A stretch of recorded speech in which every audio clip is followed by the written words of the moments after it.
नमस्कार। Stay strong India. आज के इस कड़ी में हम पोस्ट कोविड और कोविड के दौरान जो फेफड़ों पे दिक्कतें आती हैं उसके बारे में अपने विशेषज्ञ उनसे जानेंगे। और इस सेशन में हम आपका स्वागत करते हैं brain behaviour research foundation of India की तरफ से और ज्ञान पैराडाइज की तरफ से। सुलेखा जी, आपका भी स्वागत है। नमस्कार। तो आइए हम अपने विशेषज्ञ का स्वागत करते हैं। हमारे विशेषज्ञ आज के हैं डॉक्टर सुमित सिंघानिया जी, जो कि कंसल्टेंट हैं department of pulmonology, Kokilaben Dhirubhai Ambani hospital Mumbai में। आपने जब से पैंडेमिक शुरू हुआ है तब से लगातार कोविड मरीजों का इलाज किया है और मैं ये कह सकती हूँ कि 1.5 साल का लगभग आपके पास एक्सपीरियंस हो गया है कोविड के मरीजों को का इलाज करने का। और आप एक पोस्ट कोविड केयर क्लिनिक भी चलाते हैं। तो डॉक्टर सुमित सिंघानिया जी, आपका स्वागत है हमारे प्रोग्राम में। धन्यवाद। तो सबसे पहले तो आपको सैल्यूट है सर कि आपने लगातार 1.5 साल तक अपने जान की परवाह न करते हुए और मरीजों को ठीक किया है।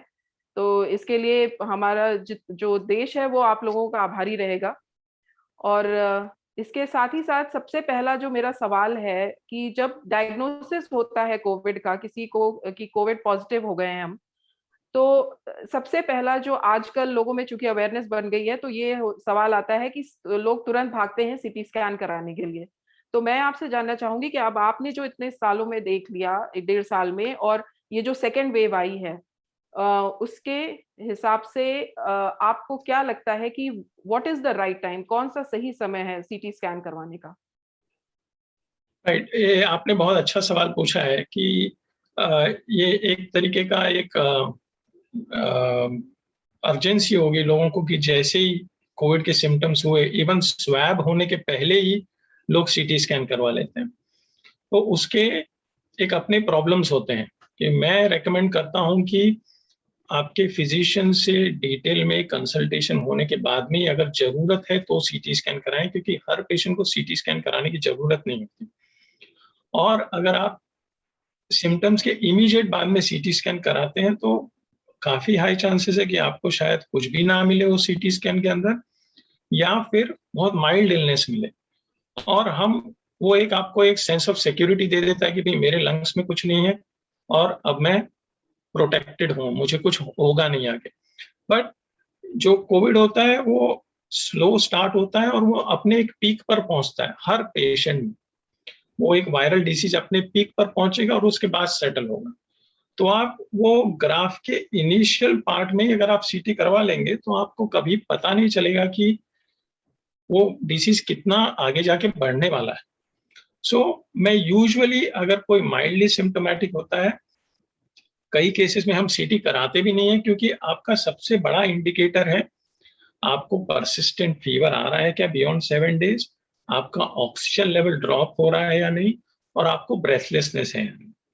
अगर ये तीन चीजें नहीं है, पेशेंट अदरवाइज वेल है, तो उसके लिए सीटी की अर्जेंसी करना सही नहीं है। मैं usually second week of symptoms में जरूरत पड़े तो सीटी स्कैन कराता हूँ। एडमिटेड पेशेंट में बात अलग होती है, क्योंकि अगर जिनका ऑक्सीजन लेवल लो है उनकी बात अलग होती है।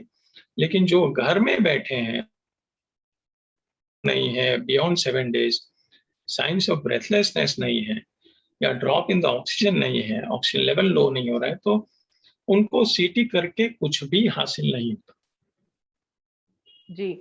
तो इसमें एक हमारे कुछ दर्शक हैं जिन्हें पता चला, तो उन्होंने पहले से ही हमें सवाल भेजा है कि मान लीजिए माइल्ड कोविड इनिशियली डायग्नोज हुआ है और वो घर पे ही उनका इलाज चल रहा है और उन्होंने सीटी चेस्ट उन्होंने तीसरे चौथे दिन करवा लिया, किसी डॉक्टर के सलाह के अंडर हैं वो, और उस सीटी चेस्ट में मान लीजिए स्कोर माइल्ड में आता है कि 6/25 है या 7/25 है, लेकिन उनको ना तो ब्रेथलेसनेस हो रही है, खाली इंडिकेशन ये है कि फीवर है उन्हें।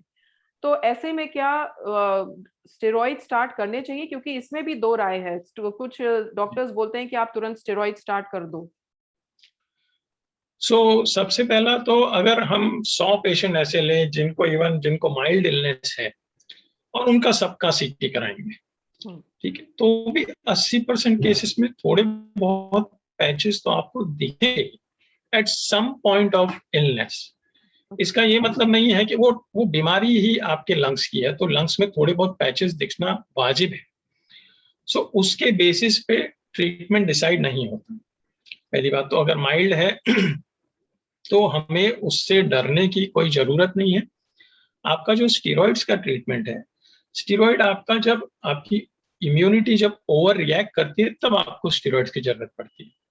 तो पहले वीक में जब आपको भले फीवर आ रहा हो, बेसिकली आपकी बॉडी उस वायरस से फाइट करके उसको क्लियर करने की कोशिश कर रही है। अगर आपका ऑक्सीजन लेवल लो नहीं हुआ है, अगर आपको ब्रेथलेसनेस नहीं है, आपको बस सीटी में 7/25 इन्वॉल्वमेंट है, तो स्टेरॉइड का बिल्कुल कोई इंडिकेशन नहीं है।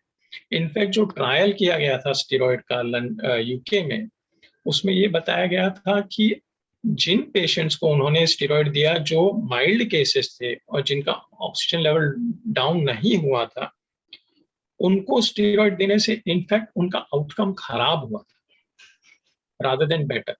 आप सेकेंड वीक ऑनवर्ड्स या जिनको स्पेसिफिकली जिन आउटकम अच्छा उन्हीं लोगों का हुआ था जिनमें ऑक्सीजन की कमी हुई थी, जिनका ऑक्सीजन लेवल कम हुआ था, उनको जब स्टेरॉइड दिया गया था तो उससे फायदे हुए थे, उससे मोर्टेलिटी कम हुई थी।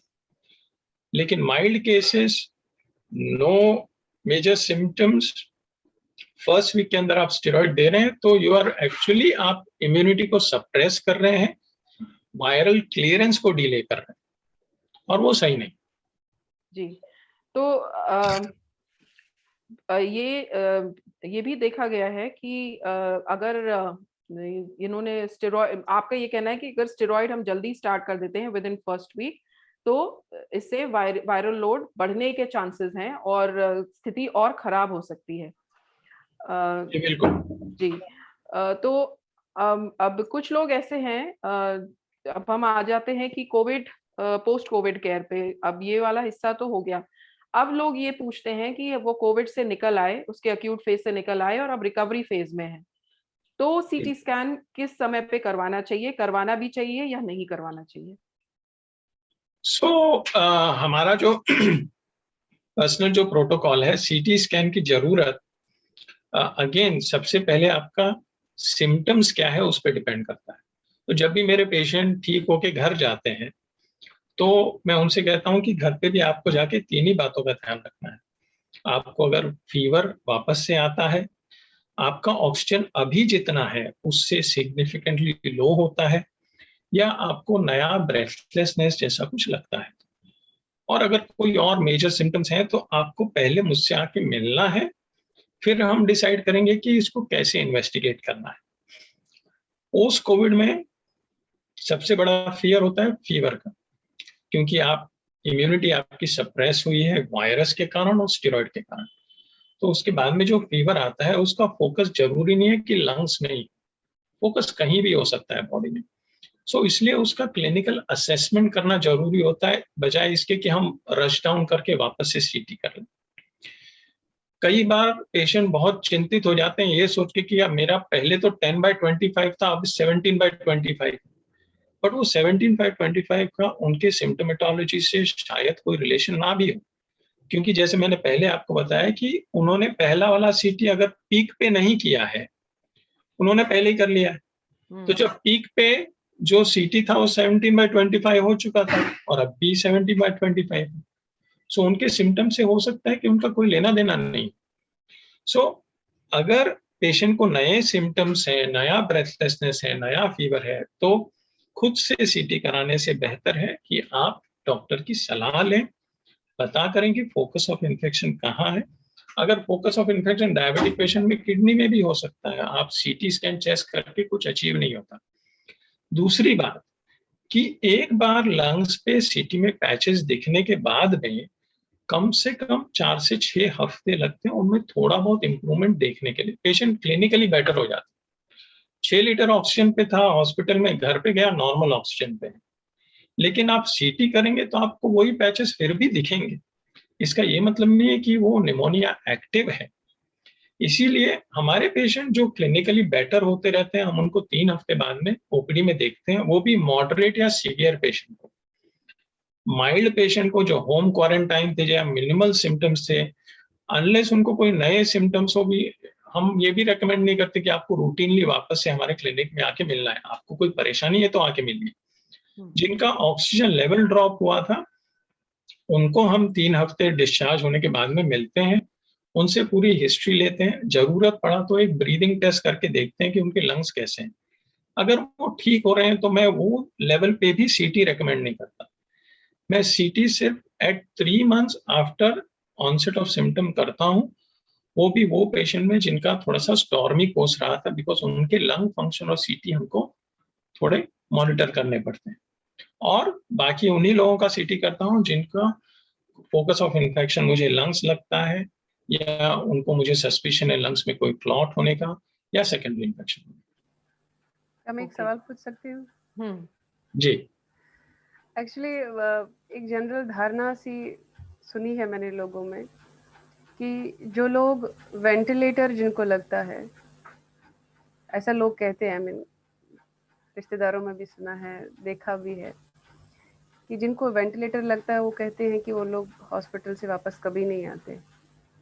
तो मैं जानना चाहूँगी कि वेंटिलेटर कब लगता है, किस स्थिति में लगता है, और जो लोग उससे रिकवर नहीं कर पाते हैं, ऐसी फैमिलीज के लिए मैं एक मैसेज चाहती हूँ, एक कॉन्क्रीट मैसेज कि किन सर्कमस्टांसेस में ये वेंटिलेटर लगता है, और ऐसा जो लोग सोचते हैं, ताकि वो क्लैरिफिकेशन उनके दिमाग में आ जाए।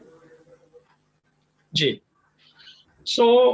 जैसे मैंने बताया कि कोविड की इलनेस अपना एक पीक अचीव करती है और उसके बाद में सेटल होती है। तो वो पीक विदाउट ऑक्सीजन भी अचीव हो सकता है।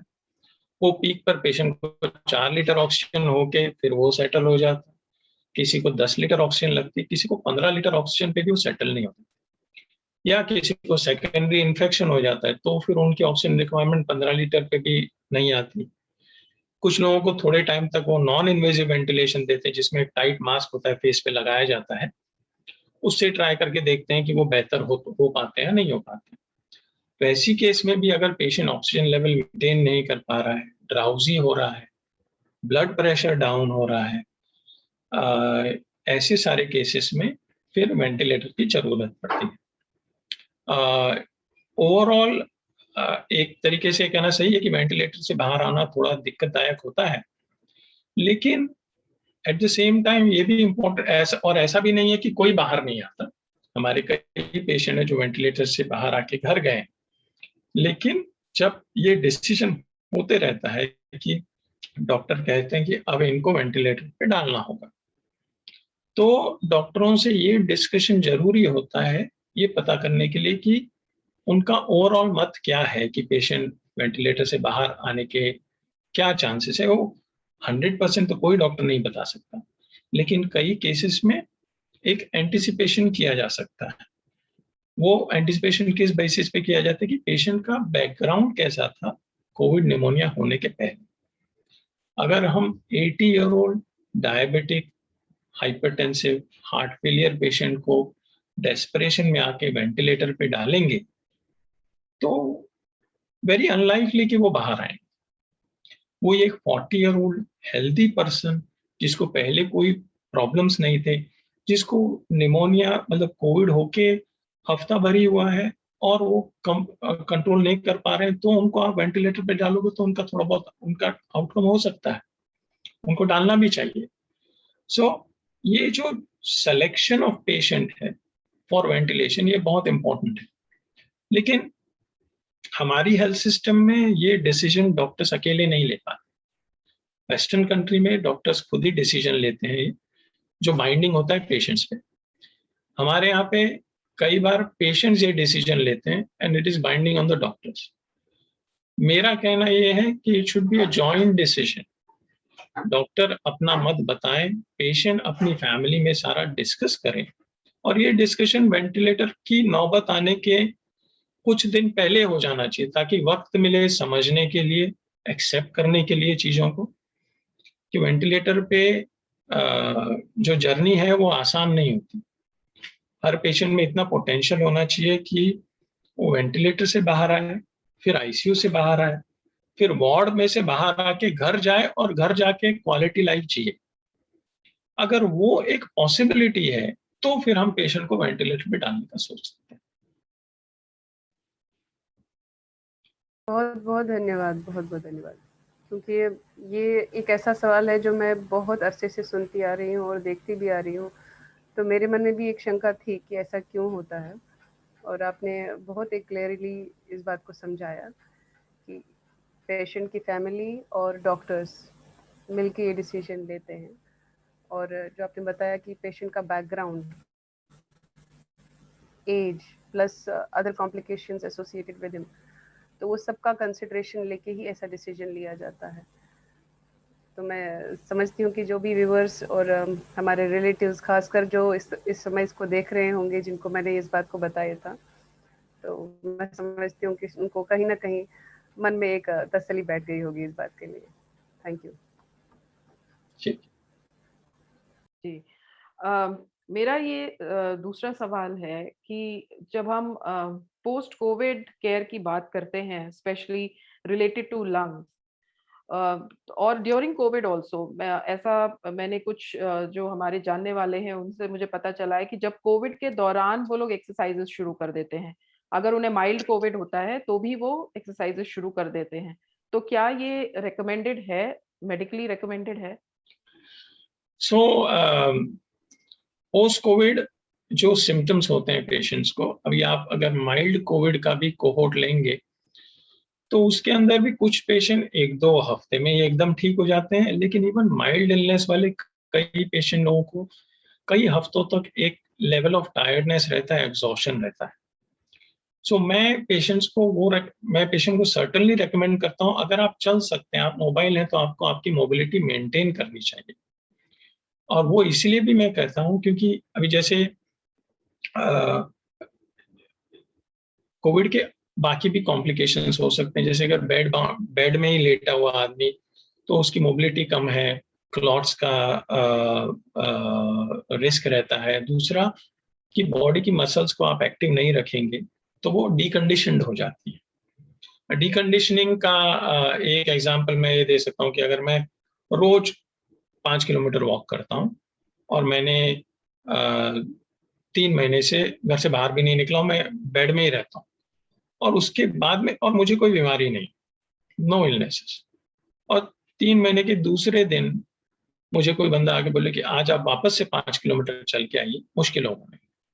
वो इसलिए नहीं कि मुझे कोई बीमारी है, इसलिए कि मेरी बॉडी की मसल्स डीकंडीशनड हो गई। तो डीकंडीशनिंग प्रिवेंट करना जरूरी है, बट वो ग्रेडेड एक्सरसाइज से आप आपको ये भी, मैं जैसे पेशेंट को कहता हूँ, listen to your body. Yes, आप आपके डेली रूटीन में जाइए, आपसे जितना होता है उतना कीजिए, बट जब आपकी बॉडी बोले I had enough for the day, you have to stop. ठीक है, आपकी बॉडी एक काफी स्ट्रेस से गुजरी हुई है, उसको वक्त चाहिए बिल्डअप होने के लिए, तो आपको स्लोली जाना होगा, ग्रेजुअली जाना होगा।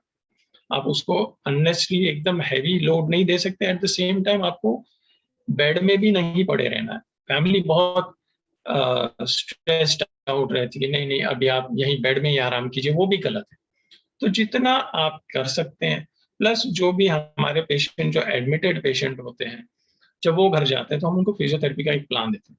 जो सिवियर पेशेंट होते हैं उनके लिए एक प्रोग्राम होता है जिसको पल्मोनरी रिहैबिलिटेशन प्रोग्राम कहा जाता है, जिसमें हमारे फिजियोथेरेपिस्ट, ऑक्यूपेशनल थेरेपिस्ट पेशेंट के साथ में वर्क करते हैं और उनको जज करते हैं कि वो कितना एक्सर्शन ले सकते हैं और उनकी बॉडी को वापस से टोन कैसे किया जाए बैक टू द नॉर्मल से। सो बट ये ग्रेजुअल प्रोसेस है जिसको कई महीने लगते हैं बेटर होने के लिए।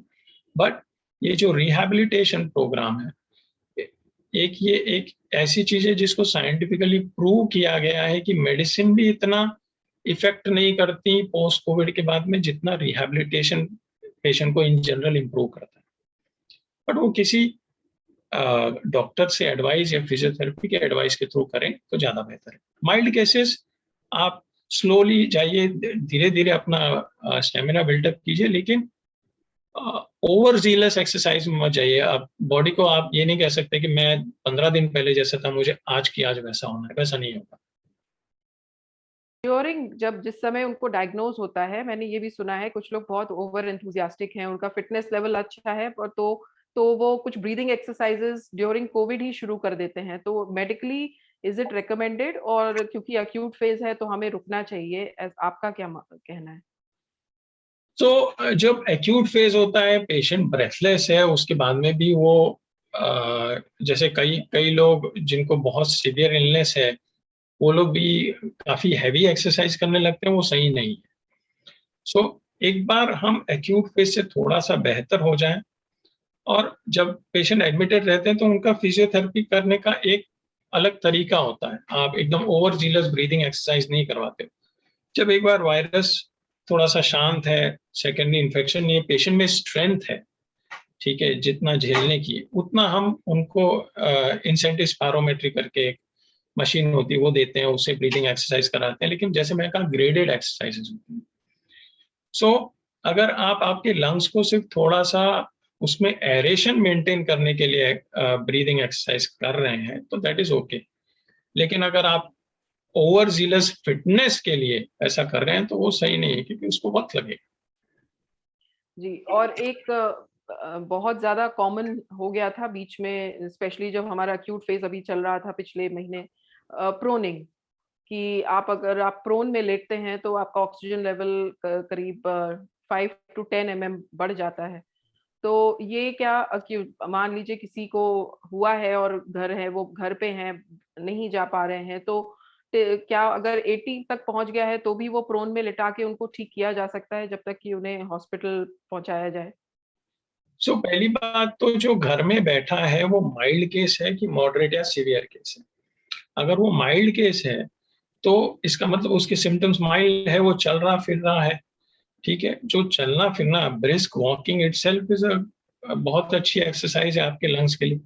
जिनका ऑक्सीजन लेवल नॉर्मल है उनको अवेक प्रोनिंग करके कोई फायदा नहीं है। जो हाइपोक्सिक पेशेंट, मतलब जिनका ऑक्सीजन लेवल लो है, उनमें डेफिनेटली प्रोनिंग का रोल है।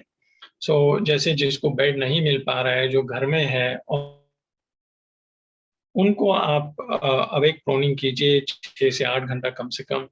कुछ जो लोग जो हैवी होते हैं वो लोग अपने पेट के बल नहीं सो पाते, तो उनको राइट लेटरल में 4 घंटे रखिए, 4 घंटे लेफ्ट लेटरल में रखिए, तो उससे हाँ डेफिनेटली फायदा हो सकता है। लेकिन माइल्ड केसेस में प्रोनिंग करने का कोई रोल नहीं। जी।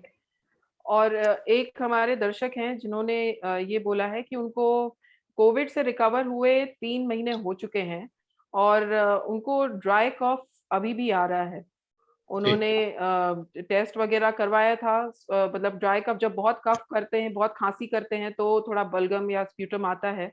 उसका उन्होंने कल्चर करवाया तो उसमें कुछ नहीं निकला, बट वो बनी हुई है खाँसी। तो वही ये जानना चाह रहे हैं कि आगे उन्हें फिर से दोबारा से सीटी स्कैन करवाना चाहिए? जी। सो पोस्ट कोविड कॉफ के कई कारण हो सकते हैं। पहला तो, कोई भी वायरल इलनेस, आप कोविड छोड़ के इन्फ्लुएंजा ले लीजिए, कोई भी ले लीजिए, 4 से 6 हफ्ते नॉर्मल पोस्ट वायरल कॉफ रह सकता है, और वो फिर उसके बाद अपने आप चला जाता है। अगर पेशेंट को 3 महीने से ज्यादा खांसी हो रही है तो उसके कुछ रीजन होते हैं। पहले तो लंग्स में कोई सेकेंडरी इन्फेक्शन है क्या, ट्यूबरकुलोसिस तो रिएक्टिवेट नहीं हुआ है, कोई सेकेंडरी बग तो नहीं है। दूसरा, क्योंकि वो लेस लाइकली है, लेकिन वो एक इम्पॉर्टेंट फैक्टर है जो अपने को देखना होता है। दूसरा कॉमन चीज होता है रिफ्लक्स, एसिडिटी रिलेटेड कॉफ। आपको बहुत सारी दवाइयां मिली, आपको स्टेरॉइड मिला है, आपकी बॉडी में थोड़ा एसिड रिफ्लक्स चालू हो गया, जिसके कारण आपको परसिस्टेंट कॉफ होता है। वायरल इन्फेक्शन होने के बाद में आपकी सांस की नलियां एस्थमेटिक जैसे बिहेव करने लगती है फॉर अ शॉर्ट पीरियड, जिसको हम रिएक्टिव एयरवे डिजीज कहते हैं। और उसके लिए उनको जिस तरीके से हम एस्थमेटिक पेशेंट को इनहेलर देते हैं, वैसे हम 4 से 6 हफ्ते का इनहेलर ट्रायल देते हैं, वो देखने के लिए कि वो बेटर हुआ है नहीं। और चौथा रीजन ये भी हो सकता है कि कॉफ कोविड से अनरिलेटेड है। कई लोगों को कोई स्पेसिफिक मेडिकेशन इंट्रोड्यूस की होती है ब्लड प्रेशर के लिए, उससे भी उनको कॉफ हो सकता है। तो इसका एक प्रॉपर असेसमेंट होना चाहिए डॉक्टर के पास में, जो पहले सबसे इंपॉर्टेंट है कि इन्फेक्शन को रूल आउट करे। इन्फेक्शन रूल आउट हो गया तो उसके बाद में आप रिफ्लक्स ट्रीट करें और इनहेलर का ट्रायल दें। वो जो ऑब्वियसली वो डॉक्टर के कंसल्टेशन के बाद में ही होना चाहिए। बिल्कुल।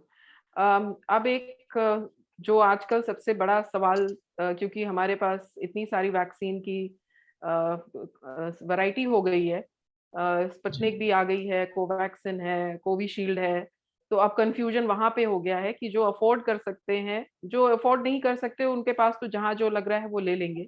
लेकिन जो अफ़ोर्ड कर सकते हैं वो ये जानना सबसे पहले जानना चाहते हैं कि कौन-सा वैक्सीन लेना चाहिए और वैक्सीन लेना भी चाहिए या नहीं लेना चाहिए, क्योंकि मतलब प्रो वैक्सीन पोस्ट भी आते हैं सोशल मीडिया पे और उसके खिलाफ भी बहुत सारे पोस्ट आते हैं। तो लोग कन्फ्यूज़्ड हैं। तो आपका क्या मत है इसमें? तो मैं आपके सेकंड सवाल का पहले जवाब दूंगा कि वैक्सीन लेना चाहिए या नहीं लेना चाहिए। अब वो बात नहीं रही जो दिसंबर में थी कि जस्ट वैक्सीन मार्केट में आए हैं, किसी को मालूम नहीं कैसे रिएक्ट होगा, क्या होगा, क्या आउटकम है, और तब हम जस्ट फर्स्ट वेव से डील कर रहे थे जो कि अपने आप मतलब कम हो गई थी। तो लोगों में ये विचार था कि अब लेना चाहिए, नहीं लेना चाहिए, शायद हमको हमारे पास कभी सेकेंड वेव आएगी भी नहीं।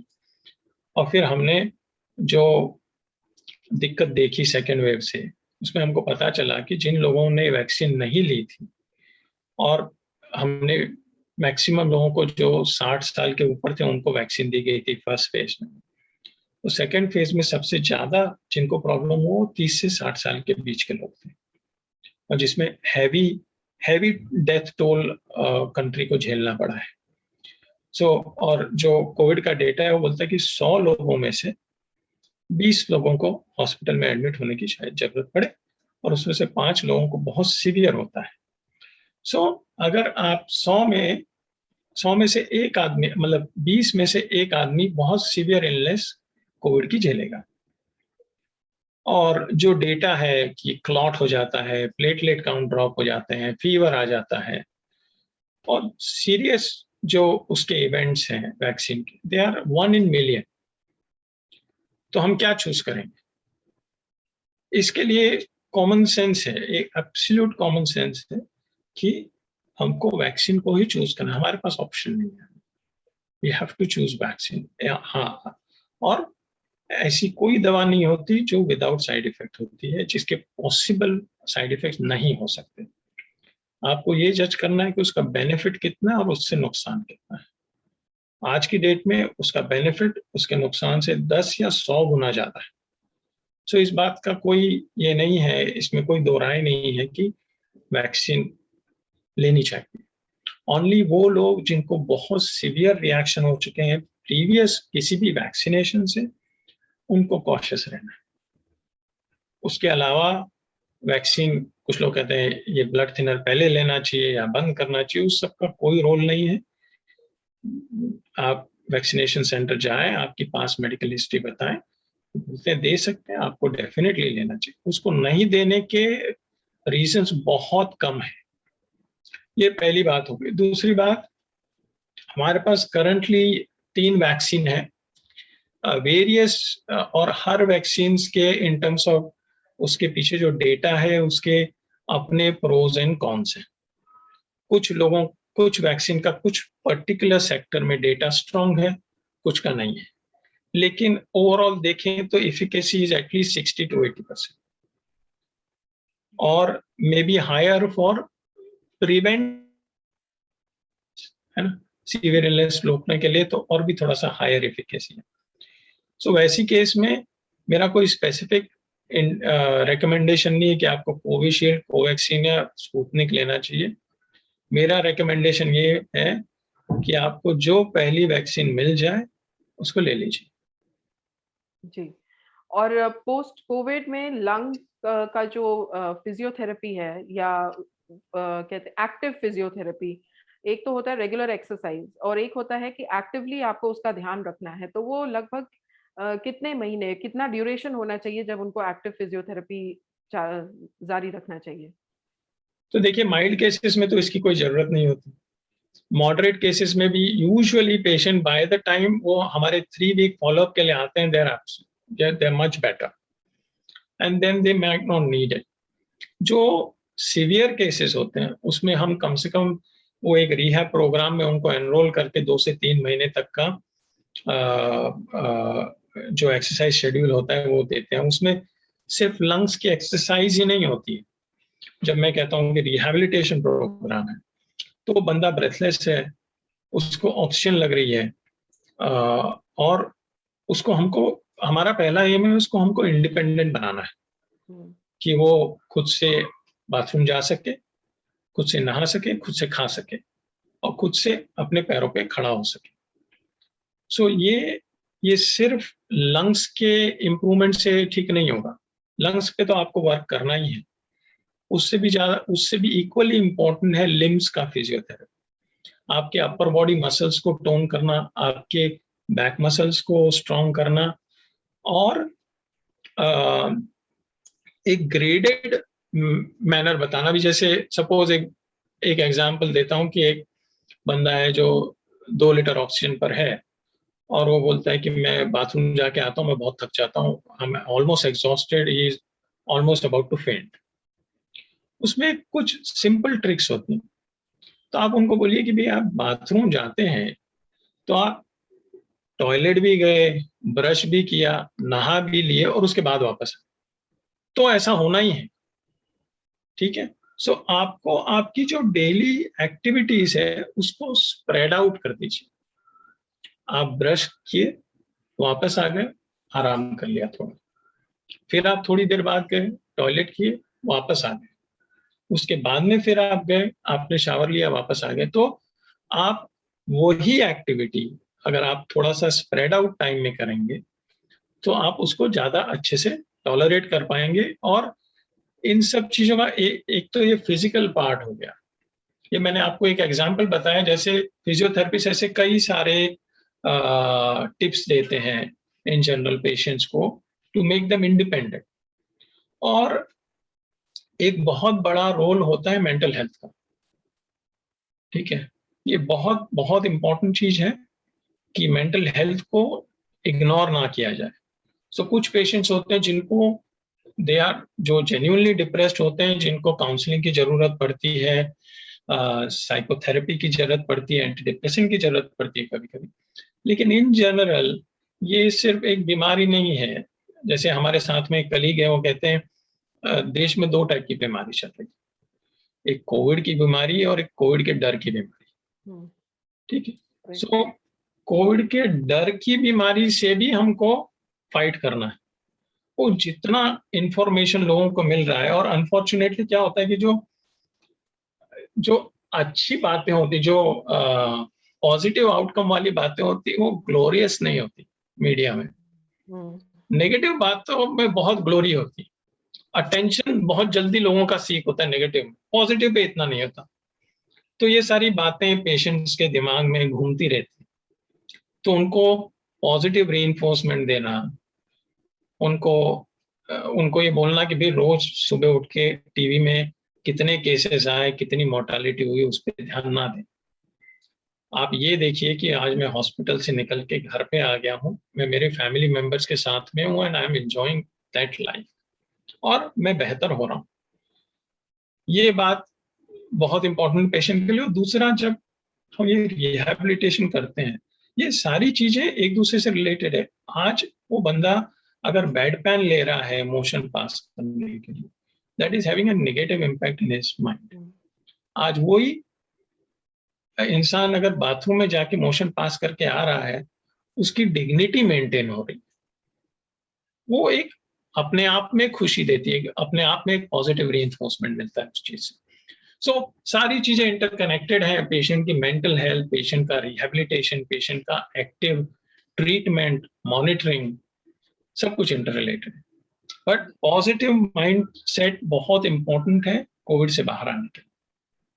जी, आपने ये बहुत अच्छी बात की, क्योंकि इसी एफर्ट के लिए ये जो आप कह रहे हैं कि पॉजिटिव माइंडसेट, इसी को बिल्डअप करने के लिए और लोगों को जेन्युइन इन्फॉर्मेशन पहुंचे, इसलिए हमने ये सीरीज शुरू की है, जिसमें हम उनके जीवन के हर एक पहलू को टच करते हैं, जहाँ पे उनको दिक्कत आ रही है कोविड की वजह से। क्योंकि मुझे नहीं लगता कि हमारे बहुत सारे जितने भी पिछले गए जनरेशन्स हैं और जो हम लोग हैं, हमने कभी इतना इस तरीके का पैंडेमिक का कभी सामना किया है। तो सबके लिए ये एक चीज़, एक नई चीज़ है।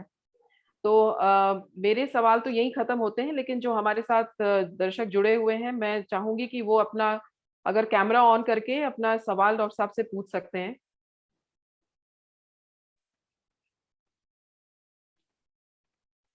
जी, आप अपना इंट्रोडक्शन दें और डॉक्टर साहब से सवाल पूछ लें। हेलो। हाँ, डॉक्टर सिंघानिया और डॉक्टर मीना मैम, आप दोनों को नमस्कार। एक्चुअली डॉक्टर साहब, मैं अपने बड़े भाई के बारे में बात करना चाहता हूँ। वो अभी पिछले 1.5 महीने से मैं कहूँ तो आईसीयू में है, और अभी पिछले 10 दिनों से वो वेंटिलेटर पर है। जी तो और उनके साथ जैसे डॉक्टर का कहना है कि उनका जो लंग्स है वो पूरी तरह अफेक्ट हुआ है। इनफैक्ट शुरुआत में HRCT जब हुआ था तो 20/25 था, जी और सीवियर प्रॉब्लम थे, सांस लेने में प्रॉब्लम थे। इसके बाद उनको पिछले 1.5 महीने से वो मतलब 1 महीने तो ऑक्सीजन पर ही थे। इसके बाद वो वेंटिलेटर पर 10 दिन पहले उनको ये कर दिया गया, और अभी भी अनकॉन्शियस है। तो बेसिकली ये नहीं समझ में आ रहा, जब भी हम डॉक्टर से बात करते हैं वहाँ कि क्या स्थिति है, कोई इंप्रूवमेंट, क्योंकि सारे पैरामीटर्स कभी कोई बढ़ता है, CO2 लेवल बढ़ता है तो फिर कभी घट जाता है। फिर पिछले 2 दिनों से हमने देखा कि उनके क्रेटिनिन जो लेवल था वो 4 हो गया था, तो उनको डायलिसिस किया गया, फिर वो कम होकर 2.9 आया है। लेकिन आज फिर मैं गया था तो CO2 लेवल फिर ऊपर हो गया। तो कहने को नहीं, सारी चीजें चलती रह रही है, और डॉक्टर से जब हम बात करते हैं तो उनका कहना होता है कि हम पूछते हैं क्या कुछ इम्प्रूव भी हो रहा है, क्योंकि तो उनका कहना वो एक ही बात कहते हैं कि he is in critical state. तो जी अब ये नहीं समझ में आता है कि उसको किस तरह से हम देखें, क्या मतलब, क्योंकि वो अभी तक होश में नहीं आए हुए हैं पिछले 10 दिनों से। तो ये, और जो IL-6 उनका जो ये है वो 347 है। चेस्ट एक्सरे जो है वर्स्ट बोल रहे हैं, पोटेशियम 3.43 है, और ये सारे हैं। और इसके बाद वेंटिलेटर सपोर्ट जो है 100% है। SpO2 अभी आज की जो स्थिति है 88 to 89, जी और PIP जो है 6 लेवल का है। तो ये जी सारी चीजें हम देख पा रहे हैं। जी सो जब पेशेंट है ना वेंटिलेटर पे जाते हैं कोविड के, सो जी कोविड तो जैसे मैंने कहा कि एक सेल्फ लिमिटिंग कंडीशन है। जी कोविड आता है, लंग्स को डैमेज करता है, फिर वो वायरस चला जाता है, लेकिन वो जो डैमेज लंग होता है वो काफी प्रोन होता है इन्फेक्शंस के लिए।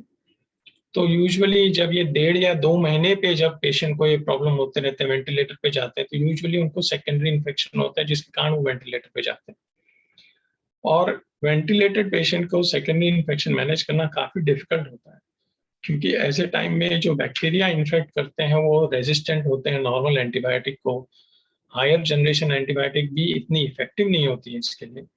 और जो वेंटिलेटेड पेशेंट है, बेड पे लेटा है, उनको सुला करके रखा गया है, उनको बाकी और सारे कॉम्प्लिकेशन का रिस्क हमेशा बना होता है। सो डॉक्टर्स एक चीज को ट्रीट करते हैं, दूसरी उठाती है, दूसरी को ट्रीट करते हैं, तीसरी उठाती है। और हमारे पास वो टाइम पे इन्हीं सब कॉम्प्लिकेशंस को डील करते रहने के अलावा और कोई ऑप्शन नहीं होता। अगर इसमें कोई आउटकम है, जब डॉक्टर कहते हैं ना कि अभी भी क्रिटिकल स्टेट में है, इसका मतलब ये है कि उनको एक पीरियड ऑफ स्टेबिलिटी चाहिए। पेशेंट अगर 2 हफ्ते कम से कम विदाउट फर्दर कॉम्प्लिकेशन के मैनेज करता है, सारे ऑर्गन सिस्टम बराबर काम कर रहे हो, तब फिर जाके एक स्टेबिलिटी आती, जिसमें फिर वो वेंटिलेटर से पेशेंट को वीन करने की कोशिश करते हैं। सो और ये जो प्रोसेस है, इसका पॉजिटिव आउटकम हमेशा पॉसिबल नहीं होता, और अगर होता भी है तो उसको कई हफ्ते लगते हैं, क्योंकि पेशेंट की बॉडी लेटे लेटे डिकंडीशनड हो चुकी है, काफी बैक्टीरियाज कॉलोनाइज हो चुके हैं। वेरियस ऑर्गन सिस्टम है, जहाँ हर हम ये नहीं कह सकते वैसी केसेस में वेंटिलेटेड पेशेंट में सिर्फ लंग्स इंपॉर्टेंट नहीं है, हार्ट बराबर से पंप कर रहा है कि नहीं, किडनी बराबर से काम कर रही है कि नहीं, बेड सोर्स हो रहे हैं या नहीं पेशेंट को, कोई दूसरा इन्फेक्शन तो नहीं है, जो कैथेटर डाले जाते हैं, जो वायर डाले जाते हैं वो तो इन्फेक्ट नहीं हो रही, बहुत सारे कंसिडरेशन होते हैं। सो मैं समझ रहा हूँ आप जो कह रहे हैं कि आपका कंडीशन और डॉक्टरों का कहना सही है कि ये स्टेट में तो उनको क्रिटिकली कहना पड़ेगा, लेकिन ये एक बहुत पेनफुल वेट है पांडे जी, बहुत पेनफुल वेटिंग पीरियड है आपके लिए। और आई एम श्योर कि वो जो डॉक्टर जो कर रहे हैं अपने हद तक जो कुछ कर पा रहे हैं वो कर रहे हैं, बट इसमें वेट एंड वॉच के अलावा अपने पास और कोई रास्ता नहीं है।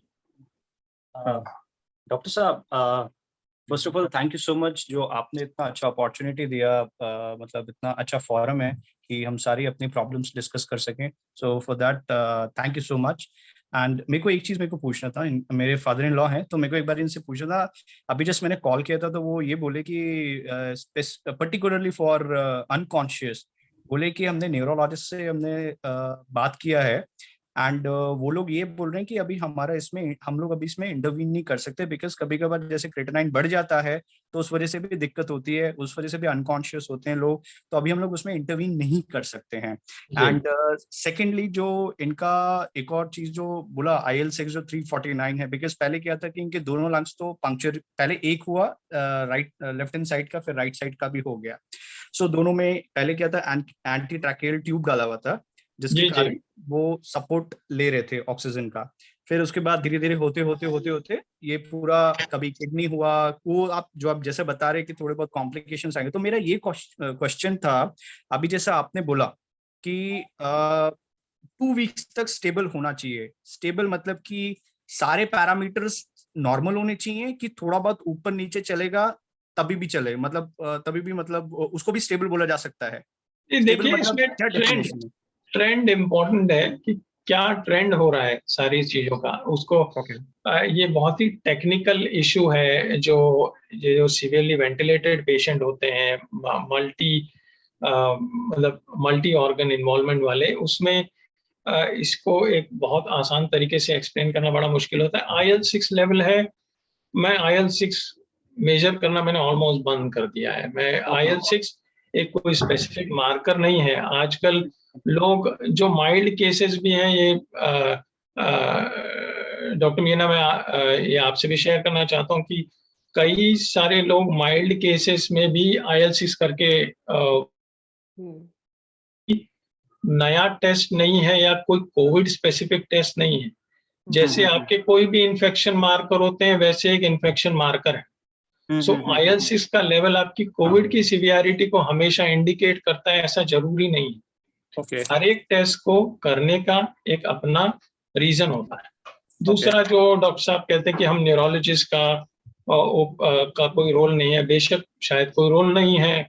As of now patient 100% oxygen पे, उनके ब्रेन को जो भी हो रहा हो उसके लिए आपका लिमिटेशन है कि आप कुछ कर सकते हैं नहीं, ना आप पेशेंट को मूव कर सकते हो कि कहाँ जाके आप MRI करा लें या CT करा लें। पेशेंट को आप 10 फीट भी मूव नहीं कर सकते।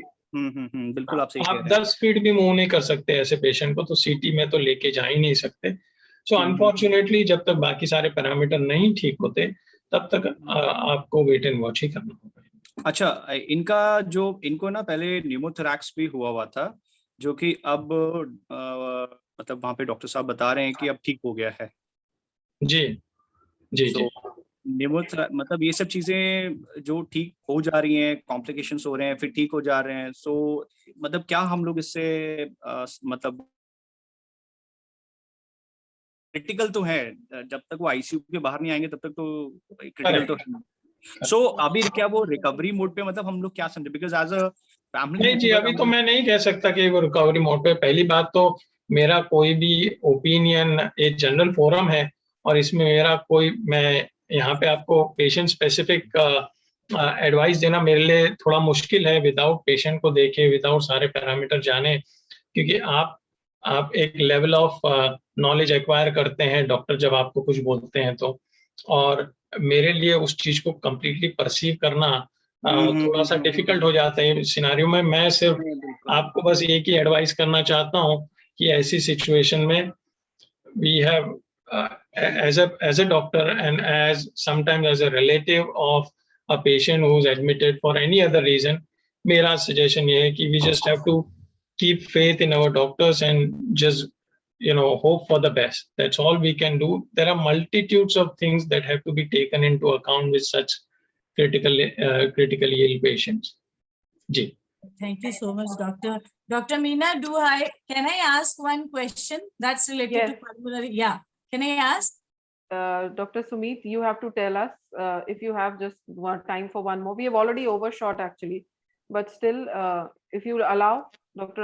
Sumeet, please let us know. I'll take the last one. All right. Okay, Please Doctor, I'm Neena Pandey. I'm from Delhi University. And my question is, like, my entire family was like, Vijay, talk to you right now. All of us were tested positive. So my children were. I mean, my son is 12 years old and my daughter is 17 years old. So we are doing our breathing exercises regularly post-COVID, but the children are little casual with, breathing exercises and all. So I was just thinking, मुझे ये लग रहा था कि बच्चों को लेकर हम उनके लंग्स को लेकर के हम कितना चिंतित रहें या उनको कितना रेगुलर ब्रीदिंग एक्सरसाइजेस कहाँ तक इम्पैक्ट होता है, बच्चों को लेकर के हम क्या करें? जी देखिए, यूजुअली बच्चों में जो इन्फेक्शन होता है बहुत माइल्ड होता है, और अगर वो माइल्ड इन्फेक्शन था, उनको हॉस्पिटल में एडमिट करने की जरूरत नहीं पड़ी थी, तो उनको ब्रीदिंग एक्सरसाइज कराने की आपको कोई जरूरत नहीं है। वो अपना अंदर वही उनके लिए बहुत बड़ी एक्सरसाइज है। उसके अलावा उनको और किसी कोई ग्रेडेड मॉनिटर्ड ब्रीदिंग एक्सरसाइज की यूजुअली जरूरत नहीं है। They are very good, they have excellent immune system. वो बहुत जी। चलिए, thank you so much. Thank you so much doctor Sumeet, आपने बहुत पेशेंटली सबका जवाब दिया एंड हमारा टाइम ओवरशूट हो गया। सुलेखा जी, आई थिंक इट्स टाइम कि हम डॉक्टर सुमीत को थैंक यू बोले। बिल्कुल, बहुत बहुत धन्यवाद। इन्होंने बहुत ही पेशेंटली सभी कंसर्न्स एड्रेस करे। इनफैक्ट जो भी लाइव केस आए, एक मिस्टर आए थे जिन्होंने अपने फादर इन लॉ के लिए बताया, उन्होंने भी वेंटिलेटर का केस डिस्कस किया and you cleared lot of things over there. Thank you so much. Thank you so much doctor Sumeet. और आपसे फिर कभी किसी और फोरम पे आपकी एक्सपर्टीज की हमें ज़रूरत पड़ेगी तो हम ज़रूर आपको रीच आउट करेंगे। और तब तक के लिए हम अपने सभी दर्शकों को स्वस्थ रहने की शुभकामना देते हैं। और अगले हफ्ते थर्सडे को हम फिर आपसे मिलेंगे एक नए मेंटल हेल्थ सेशन के साथ। तब तक के लिए stay strong India, stay healthy and stay safe. Thank you. Thank you doctor. Thank you doctor.